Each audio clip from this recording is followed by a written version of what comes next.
Berlin, the capital of Nazi Germany and Hitler's power base. A gleaming city at the heart of the Führer's plan for an empire to outshine the Romans. Adolf Hitler fancied himself as an architect. But then the Russians arrive, and Hitler must prepare Berlin for battle. It was all about elevating the most powerful cannons above the city rooftops. The city becomes a fortress. Buried at its center, the indestructible Führer bunker. This is where Hitler's going to make his last stand. 1 million Russian soldiers, 5 layers of Nazi defenses, and a battle to decide the future of the world. This is the story of Fortress Berlin. The biggest construction projects of World War II. Ordered by Hitler to secure world domination. Now they survive as dark reminders of the Führer's fanatical military ambitions. These are the secrets of the Nazi megastructures. April the 28th, 1945. The tanks of the Soviet Red Army roll through the streets of war-torn Berlin. German troops, many just children, lie in wait to defend their city from the Russian hordes. 18-year-old soldier Dieter Borkowski will be an eyewitness to these unfolding events.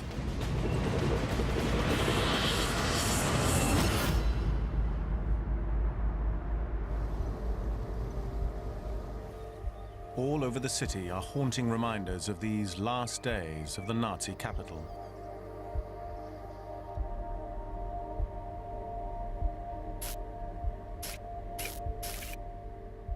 Historian and World War II expert Michael Dempsey has spent years piecing together the evidence. The Battle of Berlin was of a scale we can scarcely imagine. Over 1 million Soviet Red Army soldiers are entering the city, less than 100,000 are defending it. The scale, the intensity, the brutality of this Battle of Berlin would beg a belief but for the evidence.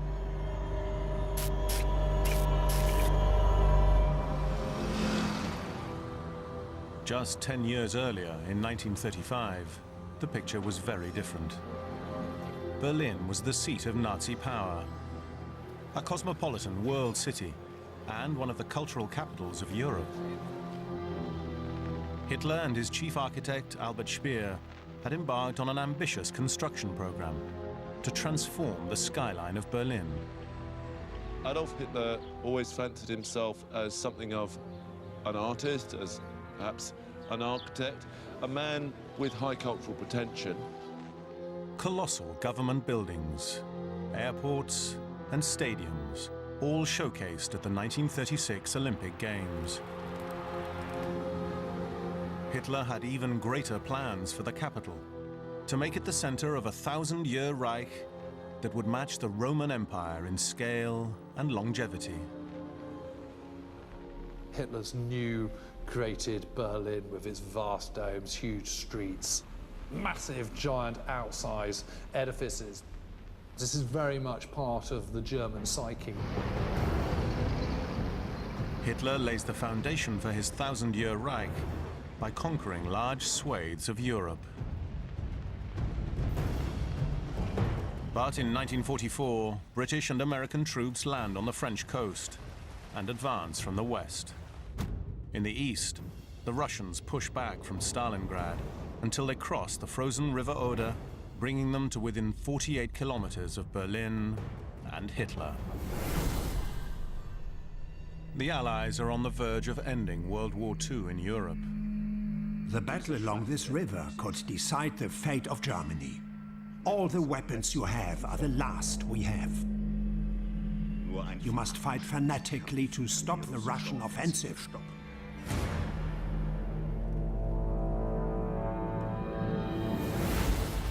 Hitler will never surrender. He's a man of extremes. So it's the 1,000-year Reich or it's collapsing in Armageddon. There's no middle ground. It's always one or the other in his mind. The Führer clings to the hope that one of his wonder weapons might yet turn the war back in his favor. To buy time, he holds out in Berlin, creating a castle of concrete and steel, and ordering every last German to defend it to the death. Berlin, of course, it's going to become a fortress because it's the capital of the Third Reich. This is where Hitler's going to make his last stand. Hitler's plan is to encircle Berlin in 5 layers of formidable structures, starting with the first obstacle, 59 kilometers of tank traps at Silo Heights. An outer ring of defense, including the Teltow Canal. An inner ring at the stronghold of Tempelhof Airport. 3 enormous flak towers. A final layer of waterways. And the core of the fortress, the citadel.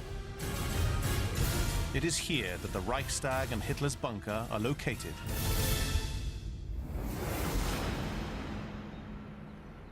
This is a car park in the middle of Berlin, probably the most interesting car park in the world, given that it is the authentic historical site of Hitler's bunker. 8 meters beneath this car park are the remains of the infamous Führer bunker. After the war, the Allies tried to demolish it, to prevent it becoming a Nazi shrine. But it was too strong. It wasn't until 1988 that the lid of that concrete case was actually destroyed over a 6-month period. The story of its construction and the start of Fortress Berlin begins with Allied bombing raids over the capital. The Führer no longer feels safe. From the outset, Hitler has always been a bit obsessed with being underground. It goes back to his experiences in the trenches in the First World War. You find a lot of people who've lived through the First World War, they feel secure underground. The Nazis bury the Führer bunker deep beneath the Chancellery Gardens. There are 30 small rooms distributed over 2 levels, and Hitler's room is in the deepest section, with the most protection. 25 miles south of Berlin, in the town of Zossen, are the remains of another Nazi complex that gives a unique insight into Hitler's bunker. Former Armored Squadron leader Nigel Dunkley is an expert in the fall of Berlin.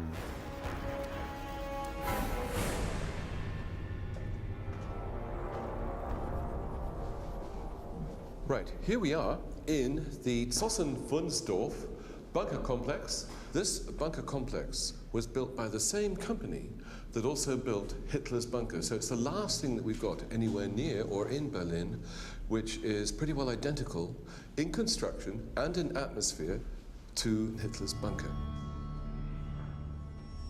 These bunkers cover an area of nearly 5,000 square meters.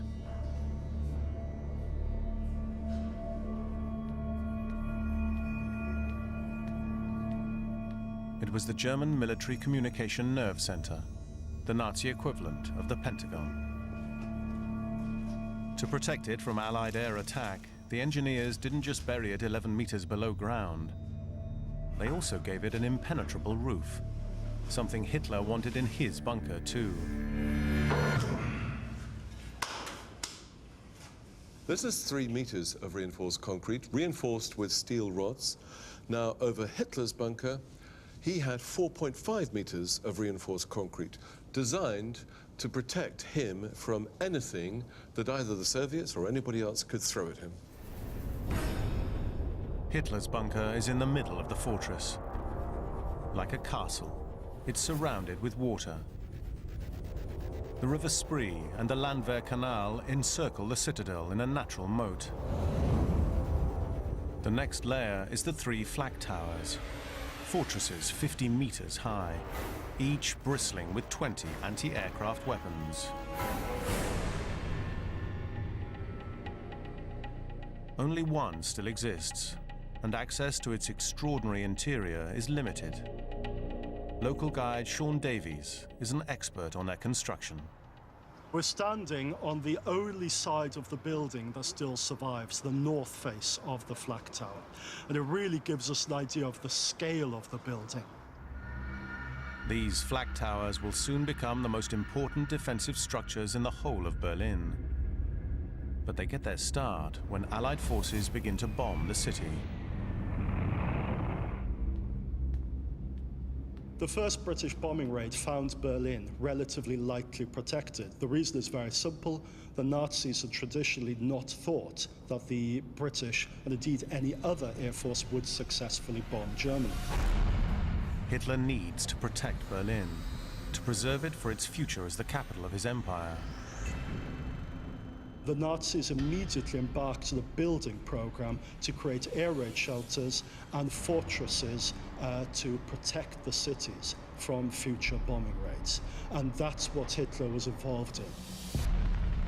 The flak tower design is Hitler's brainchild, and he employs his favorite architect to oversee the project, Albert Speer.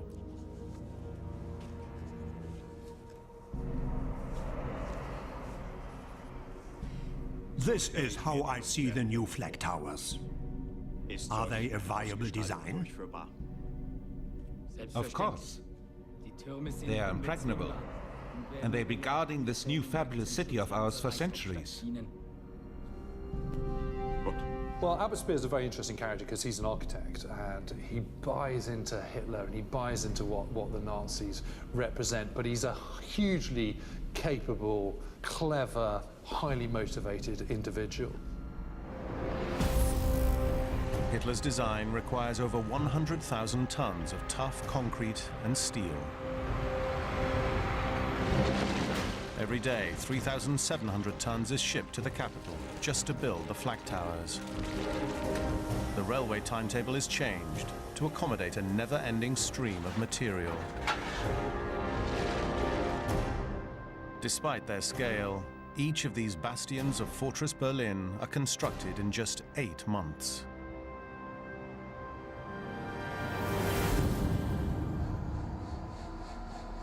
The flak tower was all about elevating the most powerful cannons in the German arsenal above the city rooftops, giving them a perfect field of fire. The square tower has 4 turrets, each with dual 128mm flak guns. Powerful weapons, designed to bring down Allied bombers.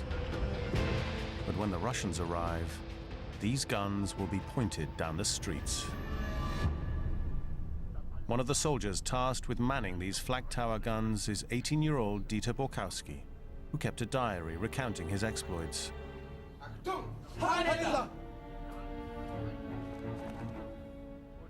By 1945, teenagers like Dieter are typical of the inexperienced troops left to defend Hitler's capital.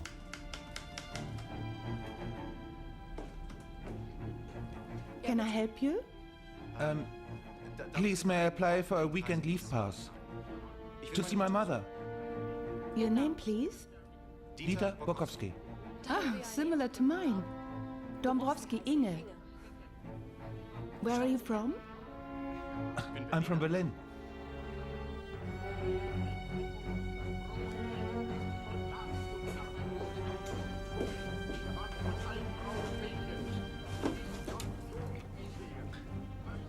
At just 18, Nazi Germany is all Dieter has known. He will soon have to defend his family, his Führer, and his nation. February 1945. The Soviet forces camped on the River Oder plan their attack on Berlin as their army grows with reinforcements from Russia.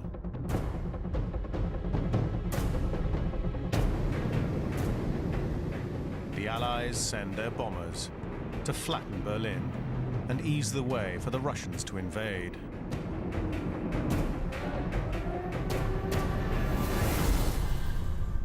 From this height, we could look out straight over the northern approach to Berlin. And of course, the anti-aircraft guns would have had absolutely no problem turning and facing in any direction that the enemy bombers were using to fly into Berlin.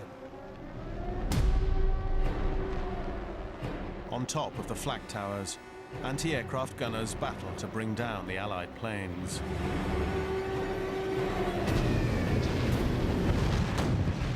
With guns capable of firing 13 kilometers, they can create 360 degrees of cover.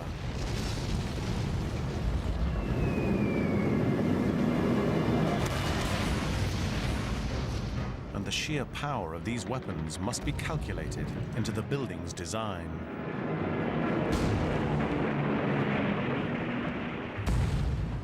Every time a shot was fired, it created somewhere in the region of 40 tons that punched down onto the building. The Allied bombers directly hit the flak towers numerous times. But Albert Speer's design is working. The sheer volume of material in the structures makes them indestructible. The man responsible for what remains of these flak towers is Sascha Kiel. This is a very good point to show you how thick the wall was. We have here 2 meters of steel concrete, and I'm standing in the wall. You have to imagine that the ceiling is double, 4 meters of steel concrete and more.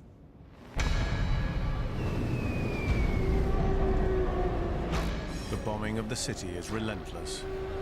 Berliners turn to the enormous flak towers for protection. Over 15,000 crowd into each one.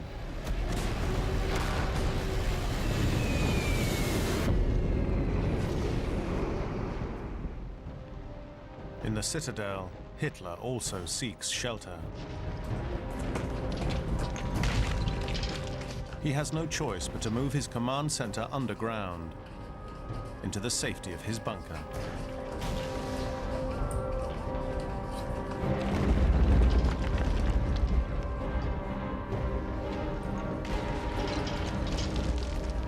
Hitler is determined to fight to the end, to fight for every yard, and he's not going to leave Berlin. He's going to hunker down in his bunker and stay there till the bitter end. And the Nazi elite have access to other purpose-built shelters.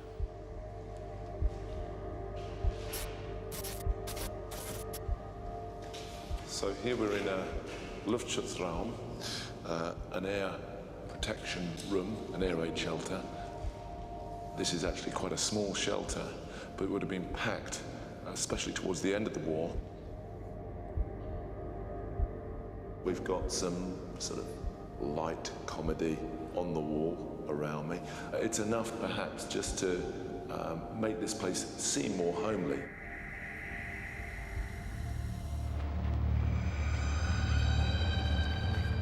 After every raid, Berliners like Dieter Borkowski emerge to find their magnificent city bombed into oblivion. When you look at pictures of Berlin by the spring of 1945, this is a post-apocalyptic world.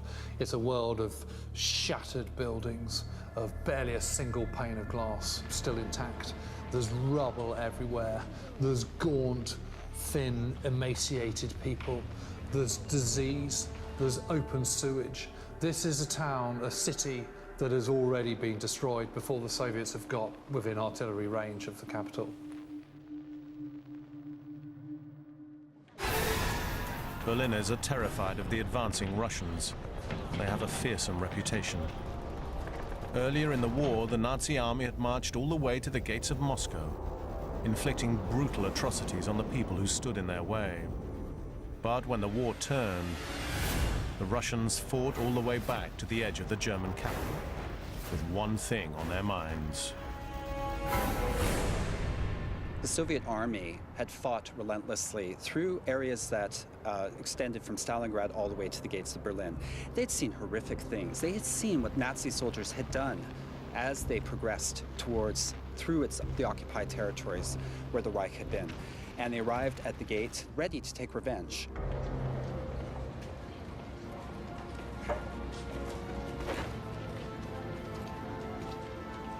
Refugees fleeing from the east arrive in the city, with tales of the treatment Berliners can expect from the Soviets. Silence! What did she say? Nothing. Don't lie! She said, when the Russians come, they'll take us to the mines in Siberia, and our women will all be turned into prostitutes. Komm mit mir! Was hast du gesagt? Ha? Was hast du gesagt? March 1945.